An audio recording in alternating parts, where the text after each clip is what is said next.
ब्राह्मणाचा बाप ब्राह्मण, मराठ्याचा बाप मराठा, माळ्याचा बाप माळी, कोळ्याचा बाप कोळी, महाराचा बाप महार, मांगाचा बाप मांगच, सगळेच वेगवेगळ्या जातीचे. तर मग माणूस मेल्यावर सगळ्यांचा बाप कावळाच का? कुणाचा राजहंस असावा, कुणाचा बगळा असावा, कुणाचा मोर तर कुणाचा बदक असावा. जिवंतपणी माणसा माणसात भेदभाव, तर मेल्यावर समानता असे का?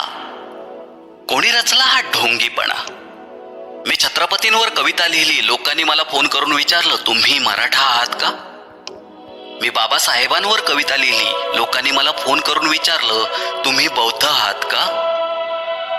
मी फुल्यांवर कविता लिहिली, लोकांनी मला फोन करून विचारलं, तुम्ही माळी आहात का? मी अहिल्या देवींवर कविता लिहिली, लोकांचा मला फोन आला आणि विचारलं, तुम्ही धनगर आहात का? मी अब्दुल कलामांवर कविता लिहिली, लोकांचा मला फोन आला आणि विचारलं, तुम्ही मुस्लिम आहात का? मी माणसावर कविता लिहिली, मला फोनच आला नाही. वाट पाहतोय, ती माणसे गेली कुठे? माणसाने माणूस मारून फक्त आणि फक्त जातच जिवंत ठेवली आहे.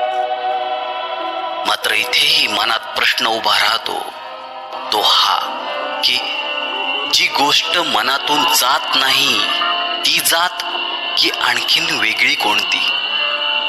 सर्वपित्री अमावास्या येईपर्यंत सगळ्यांचा संबोधन व प्रबोधनाचा हिस्सा होऊया. त्याऐवजी एखाद्या गरीब मुलाला अन्न देऊया, पुस्तक देऊया, त्याच्या प्रगतीचा हिस्सा होण्याचा छोटासा प्रयत्न करूया. अन्नाचा काल्पनिक धूर वर पोहोचवून आत्म्यांना खुश करण्यापेक्षा जिवंत असणाऱ्या आत्म्याला वैज्ञानिक प्रगतीची मशाल पेटवूया.